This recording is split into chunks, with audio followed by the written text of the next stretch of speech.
सामान्य अध्ययन के ब्रह्मास्त्र वीडियो का ये दूसरा पार्ट है। पहला पार्ट अपलोड किया जा चुका है, अगर अब तक आप लोगों ने नहीं देखा है तो उसको देख लीजिए। 5 पार्टों में ये पूरी सीरीज आएगी, जिसमें जीएस के सभी सब्जेक्ट के जो सबसे महत्वपूर्ण टॉपिक होंगे उसको हम लोग रिवीजन के रूप में देखेंगे। उससे पहले देखिए, करंट अफेयर्स की वार्षिक पीडीएफ उपलब्ध है।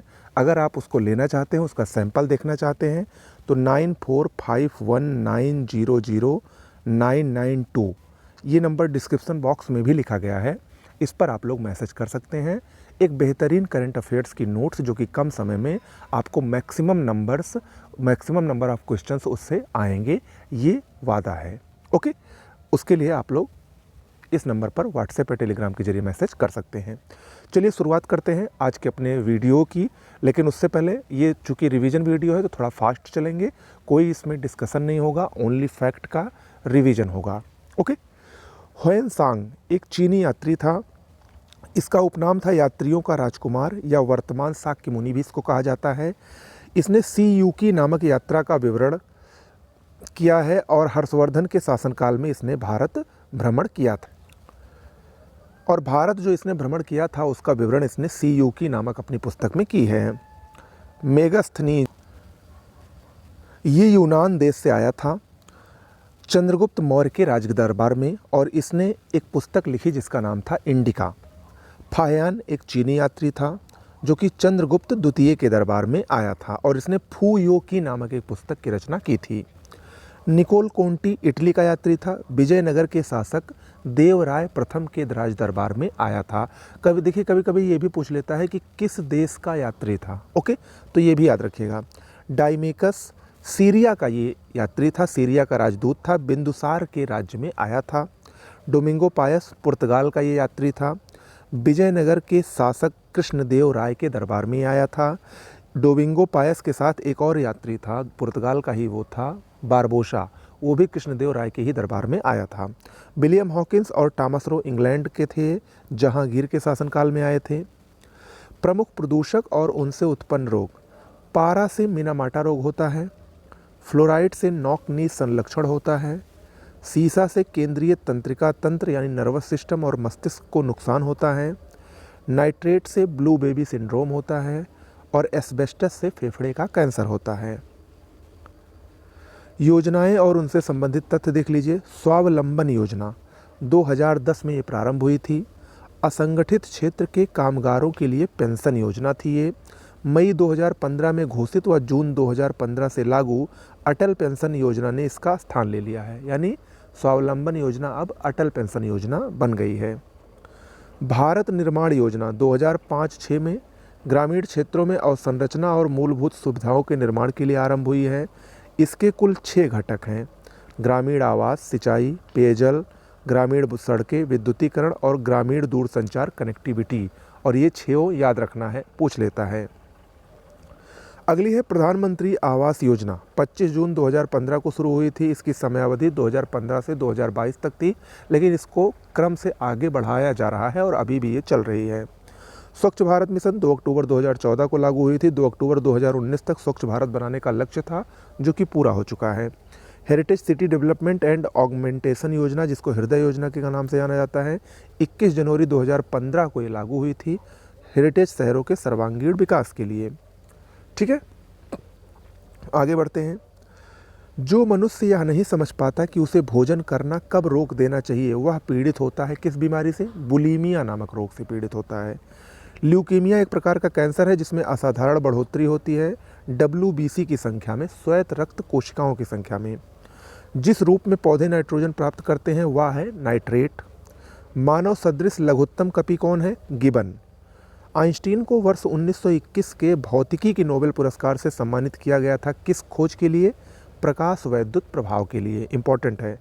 न्यूक्लियर रिएक्टरों में विमंदक और प्रशीतक दोनों की तरह प्रयुक्त होने वाला पदार्थ क्या है? D2O, जिसको भारी जल कहा जाता है।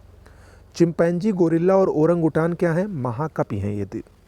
लौह युक्त यौगिक जो रक्त को लाल रंग प्रदान करने के साथ साथ उसमें ऑक्सीजन का संचार करता है, क्या कहलाता है? हीमोग्लोबिन। मानव गुर्दे में पथरी प्रायः किसकी बनी होती है? कैल्शियम ऑक्सलेट की। विटामिन जो शरीर में भंडारित नहीं होता है, विटामिन सी, ये विटामिन सी जो है वो शरीर में भंडारित नहीं होता है। एक गिलास पानी पीने से कितने कैलोरी ऊर्जा मिलती है? 0। बासमती चावल के दाने पकाने पर लंबे हो जाते हैं क्योंकि उसमें किसकी बहुलता होती है? एमाइलेज की। जिसके चयापचयी प्रक्रम से अधिकतम ऊर्जा मिलती है? वसा। 9.3 किलो कैलोरी प्रति ग्राम ऊर्जा मिलती है।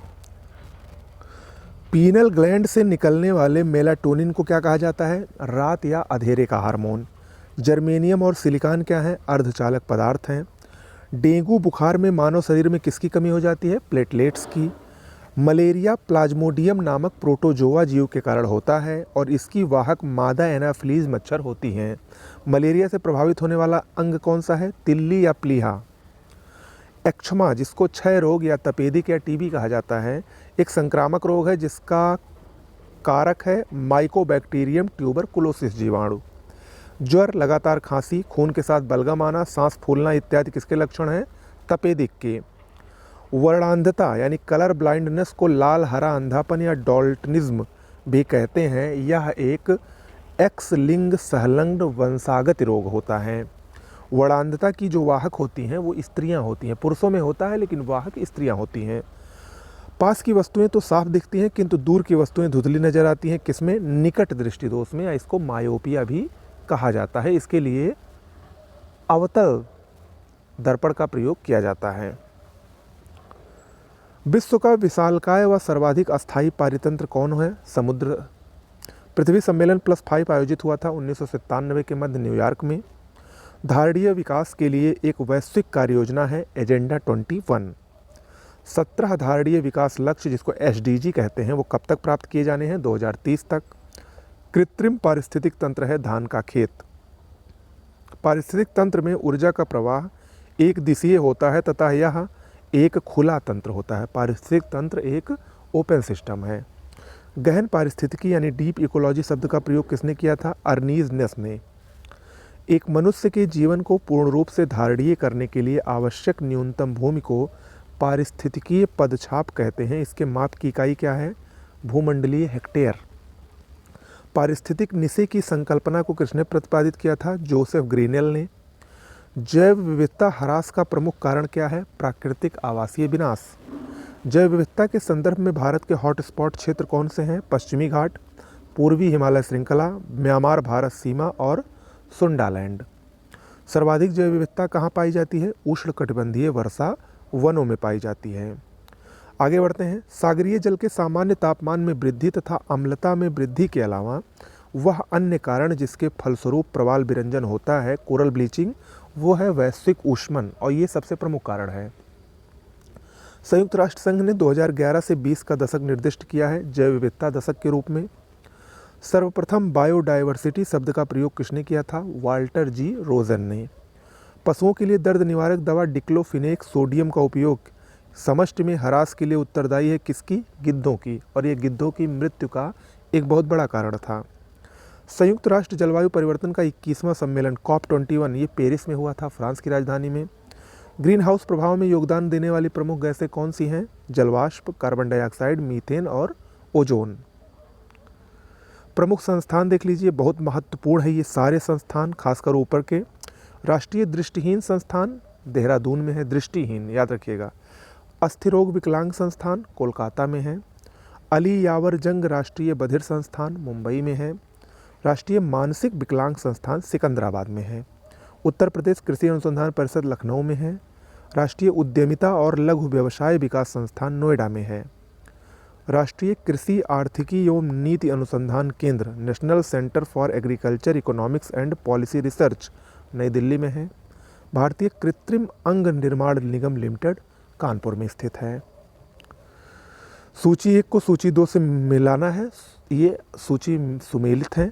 प्रथम कर्नाटक युद्ध ये एक्सला चैपल की संधि से समाप्त हुआ था, यानी इसमें एक्सला चैपल की संधि हुई थी, याद रखिएगा। द्वितीय कर्नाटक युद्ध ये अनिर्णित था। तृतीय कर्नाटक युद्ध पेरिस की संधि से अंत हुआ था इसका। प्रथम मैसूर युद्ध में ब्रिटिश की हार हुई थी, हैदर अली इसमें जीता था। कांग्रेस रेडियो का प्रसारण ऊषा मेहता ने भारत छोड़ो आंदोलन के दौरान किया था। महात्मा गांधी का जीवनीकार लुई फिशर था और ये भारत छोड़ो आंदोलन में महात्मा गांधी के साथ था, याद रखिएगा। लुई फिशर भारत छोड़ो आंदोलन में था जबकि वेब मिलर सविनय अवज्ञा आंदोलन में था। रॉलेट एक्ट 1919 में आया था लॉर्ड चेम्सफोर्ड के कार्यकाल में। हंटर कमीशन, ये जालियांवाला बाग हत्याकांड जो कि 13 अप्रैल 1919 को हुआ था, उसकी जांच के लिए हंटर कमीशन लाया गया था। क्रिप्स मिशन मार्च 1942 में आया था। साम्यवाद का उच्चतम पुजारी जवाहरलाल नेहरू को कहा जाता है। तानसेन का मकबरा ग्वालियर में स्थित है। दास्तार बंदान ये एक उलेमा थे। अष्टप्रधान मंत्रिपरिषद ये मराठा प्रशासन के शिवाजी की विशेषता थी, शिवाजी के प्रशासन की विशेषता थी। गुलामगिरी और सार्वजनिक सत्य धर्म पुस्तक के रचनाकार ज्योतिबा फुले थे। लोकमान्य ये बाल गंगाधर तिलक की उपाधि थी। इक्ता व्यवस्था भारत में इल्तुतमिश द्वारा लाई गई। गुलाम वंश का प्रथम शासक या संस्थापक कुतुबुद्दीन ऐबक था। किसके सिक्कों पर देवी लक्ष्मी की आकृति बनी होती थी? मोहम्मद गोरी के। बुलंद दरवाज़ा फतेहपुर सीकरी का निर्माण अकबर ने करवाया था। दिल्ली में अलाई दरवाज़ा का निर्माण अलाउद्दीन खिलजी ने करवाया था। आगरा में मोती मस्जिद का निर्माण शाहजहां ने करवाया था और दिल्ली में मोती मस्जिद का निर्माण औरंगजेब ने करवाया था। अकबरनामा ये अबुल फजल ने लिखी है। तुजुक ए बाबरी, बाबर की आत्मकथा है, बाबर ने लिखा है इसको। हुमायूं नामा गुलबदन बेगम ने लिखा है जो कि हुमायूं की बहन थी। लघु अकबर की संज्ञा लेन पूल द्वारा लघु अकबर की संज्ञा किसको दी गई? दारा सिकोह को। मज्म उल बहरीन के रचनाकार दारा सिकोह थे। राजमाता विदय राजे सिंधिया ये कहाँ संबंधित हैं? ग्वालियर से संबंधित हैं। चुंबकीय वेधशाला पोर्ट ब्लेयर में है। रेड बेसिन चीन में स्थित है।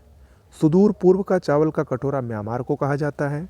बरमूडा ट्रायंगल, बरमूडा त्रिकोण ये कहाँ पर है? उत्तरी अटलांटिक महासागर के पश्चिमी भाग का एक क्षेत्र है। सांडी वन्यजीव अभयारण्य हरदोई में स्थित है। ओखला वन्यजीव अभयारण्य गौतम बुद्ध नगर में है। उत्तर प्रदेश में कितने सस्य जलवायु क्षेत्र हैं? 9, याद रखिएगा। बायोटेक्नोलॉजी पार्क लखनऊ में। पर्यावरण संरक्षण अधिनियम भारत में 1986 में पारित हुआ था। कनिष्क के सारनाथ बौद्ध प्रतिमा अभिलेख की तिथि क्या है? 81 ईस्वी। राष्ट्रीय जलमार्ग संख्या 1 इलाहाबाद से हल्दिया तक है, गंगा नदी पर। भारत में समुद्र के किनारे कितने राज्य स्थित हैं? 9 राज्य स्थित हैं। रोजगार विहीन वृद्धि का दशक किसको कहा जाता है? 1991 से 2000 के दशक को। उत्तर प्रदेश कृषि अनुसंधान परिषद लखनऊ में स्थित है। उत्तर प्रदेश में आलू का अनुसंधान केंद्र मेरठ में है। विश्व का चीनी का कटोरा क्यूबा को कहा जाता है। लाल स्याही ये इयोशीन को लाल स्याही भी कहा जाता है। मूल्य संवर्धित कर वैट ये 1 अप्रैल 2005 को लागू हुआ था। कुछ प्रत्यक्ष कर देख लीजिए। प्रत्यक्ष कर कौन कौन से हैं? संपदा कर या संपत्ति कर, वेल्थ टैक्स ये प्रत्यक्ष कर है। आयकर इनकम टैक्स ये भी प्रत्यक्ष है। कारपोरेट या निगम कर ये भी प्रत्यक्ष कर है। अप्रत्यक्ष कर कौन कौन से हैं? उत्पाद शुल्क एक्साइज ड्यूटी, बिक्री कर सेल्स टैक्स, सीमा शुल्क यानी कस्टम ड्यूटी और सर्विस टैक्स ये सभी अप्रत्यक्ष कर हैं। चलैया समिति ये प्रत्यक्ष और अप्रत्यक्ष कर में सुधार से संबंधित है, बहुत महत्वपूर्ण है। शराब पर उत्पादन कर राज्य सरकारों द्वारा लगाया जाता है। मेलाटोनिन हार्मोन या निद्रा व जागने की क्रिया पर नियंत्रण रखती है। मॉडवेट एक उत्पाद कर है। कैपिटल गेन टैक्स संपत्ति विक्रय पर लिया जाता है। सेंट्रल एक्साइज ड्यूटी ये फैक्ट्री निर्मित वस्तु पर लिया जाता है। कस्टम ड्यूटी आयात पर लिया जाता है। और कारपोरेट टैक्स ये किसी कंपनी की आय का टैक्स है। ओके। बंगाल विभाजन के समय बंगाल का लेफ्टिनेंट गवर्नर कौन था? Sir Andrews Fraser. 19 जुलाई 1905 को बंगाल विभाजन की घोषणा किसने की थी? लॉर्ड कर्जन ने। बंगाल विभाजन कब प्रभावी हुआ था? 16 अक्टूबर 1905 को। ब्रिटिश सम्राट जॉर्ज पंचम ने दिल्ली दरबार में बंगाल विभाजन रद्द कर दिया तथा कलकत्ता की जगह दिल्ली को भारत की नई राजधानी बनाए जाने की घोषणा की। कब? 12 दिसंबर 1911 को। ब्रिटिश पत्रकार H.W. नेविंसन किससे जुड़े थे? स्वदेशी आंदोलन से। वंदे मातरम जिस भारतीय आंदोलन का शीर्षक गीत बना, स्वदेशी आंदोलन का ही। प्रथम विश्व युद्ध के दौरान वह आंदोलन जो भारत में लोकप्रिय हुआ था, होम रूल आंदोलन। जिसे समाजवादियों में एक व्यक्तिवादी और समाजवादियों में एक मार्क्सवादी कहा जाता है तथा दार्शनिक अराजकतावादी की श्रेणी में रखा जाता है, कौन है वो? महात्मा गांधी। पहला तुर्क शासक जिसने शुद्ध अरबी सिक्के चलाए तथा 2 प्रमुख सिक्के चांदी का टंका और तांबे का जीतल चलाया, इल्तुतमिश ने। ओके। सिक्कों पर टकसाल का नाम लिखवाने की परंपरा तथा दिल्ली को सल्तनत की राजधानी के रूप में स्थापित करने वाला सुल्तान कौन था? इल्तुतमिश था। रक्त और लौह की नीति किसने अपनाई? गयासुद्दीन बलबन ने। गढ़ मुक्तेश्वर की मस्जिद की दीवारों पर उत्कीर्ण शिलालेख पर स्वयं को जिसने खलीफा का सहायक कहा है, बलबन ने। घरी या गृह कर, सार्वजनिक वितरण प्रणाली व मूल्य नियंत्रण पद्धति लागू करने वाला सुल्तान कौन था? अलाउद्दीन खिलजी। युद्ध जिसमें भारत में मुस्लिम शक्ति की स्थापना हुई थी तराइन के द्वितीय युद्ध से, मोहम्मद गोरी और पृथ्वीराज चौहान के बीच में लड़ा गया था और पृथ्वीराज चौहान की इसमें पराजय हुई थी। नियामत खुदाई के सिद्धांत का प्रतिपादन, फारसी त्यौहार नौरोज को आरंभ करवाना, सिजदा व पैबोस की प्रथा जो कि ईरानी प्रथा थी, इसका आरंभ किसने करवाया था? बलबन ने। हिंदी खड़ी बोली के जनक, तबला व सितार का प्रचलन करवाने वाले तूती ए हिंद अमीर खुसरो किसके दरबारी कवि रहे थे? अलाउद्दीन खिलजी के। प्रियदर्शिका, रत्नावली व नागानंद के रचयिता कौन थे? हर्षवर्धन। बौद्ध ग्रंथ अंगुत्तर निकाय में किसका वर्णन है? 6ठी शताब्दी ईसा पूर्व के 16 महाजनपदों का। अवंती नरेश चंड प्रदोत की राज्य में चिकित्सा सेवा के लिए बिंबिसार ने किसको भेजा था? राज्य वैद्य जीवक को। प्राचीन श्रावस्ती नगर के विन्यास की क्या आकृति थी? अर्धचंद्राकार था ये। आधुनिक मालवा व मध्य प्रदेश के कुछ भागों से मिलकर बने महाजनपद का क्या नाम था? अवंती। खिलाफत आंदोलन में महात्मा गांधी की भागीदारी की भर्त्सना किसने की थी? मोहम्मद अली जिन्ना ने। खिलाफत आंदोलन के दौरान हाजिक उल मुल्क की पदवी किसने त्याग दी थी? हकीम अजमल खां ने। प्रथम विश्व युद्ध के पश्चात अंग्रेजों ने तुर्की साम्राज्य का विघटन कर दिया, जिसके विरोध में खिलाफत आंदोलन प्रारंभ हुआ। वर्ष 1919 में अखिल भारतीय खिलाफत सम्मेलन का अध्यक्ष किसे चुना गया? महात्मा गांधी को। भारत छोड़ो आंदोलन के समय भारत का प्रधान सेनापति कौन था? लॉर्ड वेवेल था। 9 अगस्त 1942 को भारत छोड़ो आंदोलन कहाँ से प्रारंभ हुआ? बम्बई से।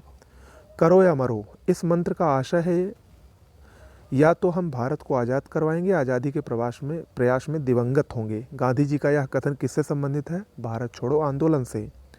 1940 से 1945 के दौरान लगातार 6 वर्षों तक भारतीय राष्ट्रीय कांग्रेस के अध्यक्ष कौन थे? अबुल कलाम आज़ाद। उत्तर प्रदेश का जनपद जिसमें भारत छोड़ो आंदोलन के दौरान समानांतर सरकार बनी थी, बलिया में चित्तू पांडे के नेतृत्व में। भूमिगत रहकर भारत छोड़ो आंदोलन का नेतृत्व करने वाले नेता कौन थे? अरोड़ा आसफ अली, जयप्रकाश नारायण और राम मनोहर लोहिया। जालियांवाला बाग हत्याकांड के विरोध में सर या नाइटहुड की उपाधि का परित्याग किसने किया था? रविंद्रनाथ टैगोर ने। जालियांवाला बाग नरसंहार पर कांग्रेस जांच समिति की रिपोर्ट के प्रारूप लिखने का कार्य किसे सौंपा गया था? महात्मा गांधी को। चंपारण सत्याग्रह के दौरान गांधी जी का साथ किसने दिया था? राजेंद्र प्रसाद, जेबी कृपलानी और अनुग्रह नारायण सिन्हा ने। गांधी जी को पूना के आगा खां महल में नज़रबंद कब किया गया था? भारत छोड़ो आंदोलन के दौरान। ओके। चंपारण में तिनकठिया प्रथा का क्या तात्पर्य था? 3/20 भूभाग पर नील की खेती जबरन करनी पड़ती थी किसानों को। नील की खेती के संबंध में चंपारण बिहार में महात्मा गांधी को किसने आमंत्रित किया? राजकुमार शुक्ल ने। दक्षिण अफ्रीका से लौटने के बाद गांधी जी ने पहला सफल सत्याग्रह कब किया था? 1917 में चंपारण सत्याग्रह। चंपारण सत्याग्रह के दौरान गांधी जी को महात्मा की उपाधि दी थी किसने? रविंद्रनाथ टैगोर ने। जालियांवाला बाग हत्याकांड के विरोध में वायसराय की कार्यकारिणी परिषद से किसने इस्तीफा दिया था? शंकरन नायर ने। साइमन कमीशन वर्ष 1928 में भारत आया, इसकी नियुक्ति कब की गई थी? इसकी नियुक्ति किस लिए की गई थी? 1919 के एक्ट की समीक्षा के लिए। भारतीयों ने साइमन कमीशन का बहिष्कार क्यों किया था? क्योंकि इसमें कोई भी सदस्य भारतीय नहीं था। जिसके सुझावों पर भारतीयों को साइमन कमीशन से बाहर रखा गया था कौन था? Lord Irwin. जालियांवाला बाग हत्याकांड के लिए जिम्मेदार ओ डायर को लंदन में किसने मार डाला था? ऊधम सिंह ने मारा था। ओके। वह जेल जिसे गांधी जी ने मंदिर का नाम दिया था, यरवदा जेल। साइमन कमीशन के अध्यक्ष जॉन साइमन किस पार्टी से संबंधित थे? उदारवादी पार्टी, लिबरल पार्टी से। गांधी जी के आंदोलनों को राजनैतिक फिरौती किसने कहा था? लॉर्ड लिन लिथगो ने। भारत को डोमिनियन स्थित अपना संविधान बनाने का अधिकार तथा किसी भी प्रांत या राज्य को भारतीय संघ से बाहर रहने का अधिकार जैसे प्रस्ताव की घोषणा किस मिशन ने की थी? क्रिप्स मिशन ने। भारतीय संविधान का प्रमुख स्रोत क्या है? 1935 का government of India act. Karachi अधिवेशन जो कि 1931 में हुआ था, इसको महात्मा गांधी की लोकप्रियता और सम्मान की पराकाष्ठा किसने माना है? सुभाष चंद्र बोस ने। भारतीय राष्ट्रीय कांग्रेस का अंतिम अधिवेशन जिसमें बाल गंगाधर तिलक ने भाग लिया था, अमृतसर अधिवेशन 1919 में हुआ था। विपिन चंद्र पाल, लोकमान्य तिलक और लाला लाजपत राय किससे संबंधित थे? उग्र राष्ट्रवाद से। इनको लाल बाल पाल भी कहा जाता है। सर तेज बहादुर सप्रू, जवाहरलाल नेहरू, कैलाश नाथ काटजू, भूला भाई देसाई ने वर्ष 1945 में किस मुकदमे की पैरवी की थी? आज़ाद हिंद फौज के सिपाहियों के मुकदमे की पैरवी इन्होंने की थी। ओके, कुछ प्रमुख लोगों के बारे में जान लेते हैं। दादा भाई नौरोजी, WC बनर्जी के साथ मिलकर लंदन इंडिया सोसाइटी का इन्होंने गठन किया। 3 बार 1886, 93 और 1906 में कांग्रेस की अध्यक्षता की। 1892 में लिबरल पार्टी के टिकट पर ब्रिटिश हाउस ऑफ कॉमन्स के लिए चुने जाने वाले पहले भारतीय थे। अपने निबंध poverty and un British rule in India में धन के अपवाह सिद्धांत पर इन्होंने प्रकाश डाला। गुजराती पत्रिका रफ्त गोफ्तार को इन्होंने प्रारंभ किया था। किसने? दादा भाई नौरोजी ने। बाल गंगाधर तिलक की बात करें तो 1881 में पुणे से केसरी, जो कि मराठी भाषा में, और मराठा, जो कि अंग्रेजी भाषा में, नामक समाचार पत्र का इन्होंने प्रकाशन किया। वैलेंटाइन सिरोल ने इन्हें भारतीय शांति का जनक कहा। गरम दल से ये संबंधित थे। 1908 में इन्हें केसरी में प्रकाशित लेखों के आधार पर राजद्रोह का मुकदमा चलाकर 6 वर्ष की सज़ा दी गई। महाराष्ट्र में इन्होंने शिवाजी महोत्सव और गणपति पर्व प्रारंभ किया था। 29 अप्रैल 1916 को होम रूल लीग की इन्होंने स्थापना की। इनका एक बहुत ही प्रसिद्ध नारा है, स्वराज्य हमारा जन्मसिद्ध अधिकार है और इसे मैं लेकर रहूँगा। भगत सिंह, शहीद आजम इनको कहा जाता है। इनका जन्म 27 सितंबर 1907 को बंगालायपुर ज़िले की, जो कि अब पाकिस्तान में है, हुआ था।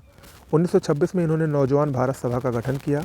1929 में दिल्ली विधानसभा में इन्होंने बम फेंका और 23 मार्च 1931 को लाहौर षड्यंत्र केस में इनको फांसी दे दी गई थी।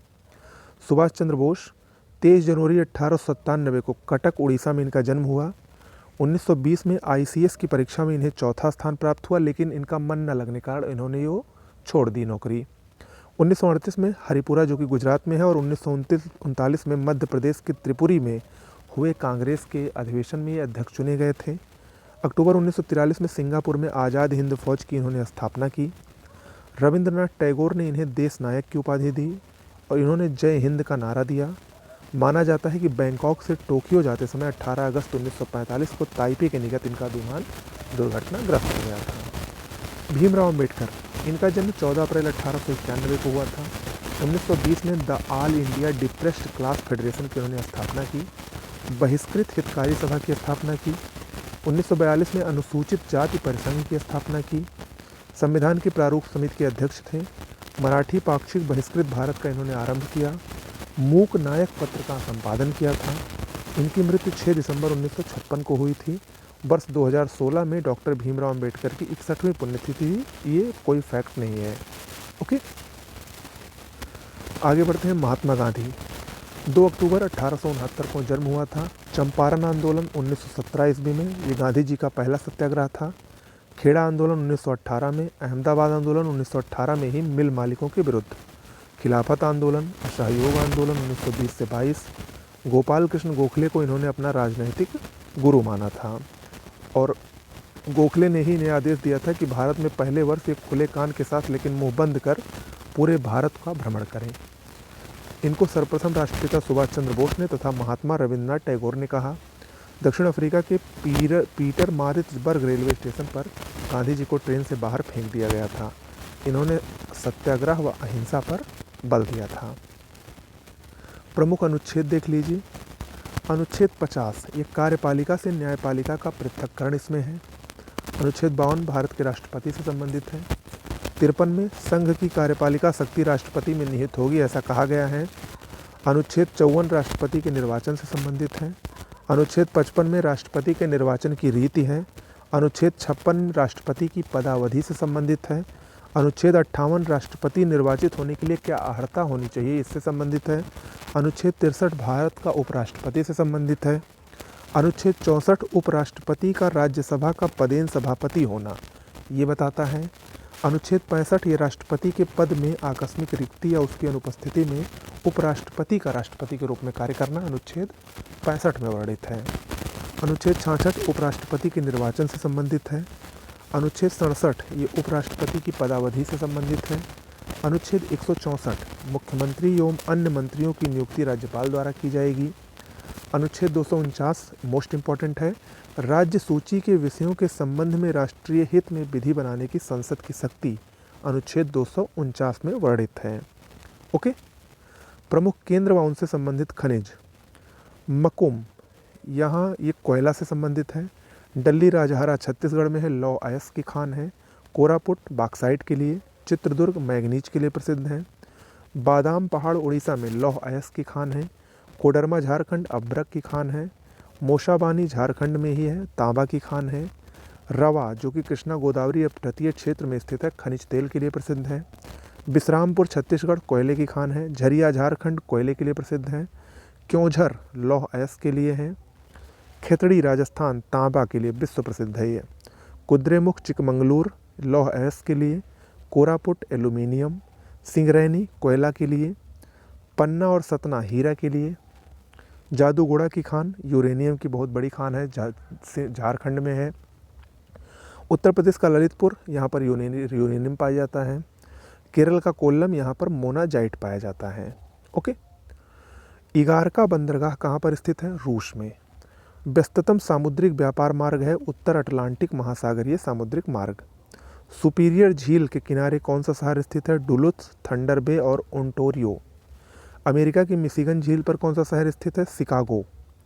न्यूयॉर्क में इरी झील पर कौन सा शहर स्थित है? बफेलो शहर। डेट्रॉयट नदी के तट पर कौन सा शहर स्थित है? डेट्रॉयट शहर। कावेरी नदी के जल बंटवारे का विवाद किन किन राज्यों के बीच है? तमिलनाडु, कर्नाटक, केरल और पौंडीचेरी के बीच। जम्मू कश्मीर में स्थित दुलहस्ती हाइड्रो पावर स्टेशन किस नदी पर है? चिनाब नदी पर। चंबल परियोजना का संबंध राजस्थान और मध्य प्रदेश से है। गांधी सागर बांध जो कि मध्य प्रदेश में है और जवाहर सागर बांध जो कि राजस्थान में है, ये चंबल घाटी परियोजना से संबंधित है। इजराइल के बारे में देख लीजिए। इजराइल की पश्चिमी सीमा भूमध्य सागर से, उत्तरी सीमा लेबनान से, उत्तर पूर्वी सीमा सीरिया से, पूर्वी सीमा जॉर्डन से और दक्षिण पश्चिम सीमा मिस्र से लगती है। ये इजराइल के चारों तरफ के उससे घिरे हुए देश हैं और ये कई बार पूछा गया है। ओके, आगे बढ़ते हैं। विश्व की झीलें व उनसे संबंधित तथ्य। वान झील तुर्की में सर्वाधिक खारी झील है। टंगानिका झील विश्व की दूसरी सबसे गहरी झील है। टीटीकाका झील विश्व की सबसे ऊंची नौकागम्य झील है। पेरू और बोलीविया की सीमा पर ये स्थित है। सुपीरियर झील अमेरिका व कनाडा में विश्व में ताजे पानी की सबसे बड़ी झील है क्षेत्रफल के अनुसार। विक्टोरिया झील अफ्रीकी महाद्वीप की सबसे बड़ी झील है, इससे होकर भूमध्य रेखा गुजरती है। केन्या, युगांडा और तंजानिया में स्थित है। लेक मिशिगन ये अमेरिका के शिकागो में स्थित है। जनवरी 2016 में आए ब्लिजार्ड के कारण ये बर्फ़ में तब्दील हो गई थी। मृत सागर झील इजराइल में स्थित है। वेस्ट बैंक जॉर्डन में स्थित लौड़ीय झील पृथ्वी पर निम्नतम ऊंचाई रखती है। बैकाल झील विश्व की प्राचीनतम और विश्व की सर्वाधिक गहरी झील है, लगभग 1642 मीटर गहरी है। रूस के साइबेरिया क्षेत्र में स्थित, इसको पर्ल ऑफ साइबेरिया भी कहा जाता है। ओके, तो आज की वीडियो में इतना ही करते हैं। ये रहा जीएस का ब्रह्मास्त्र पार्ट 2। अगला पार्ट जल्द ही आपको मिलेगा। नमस्कार।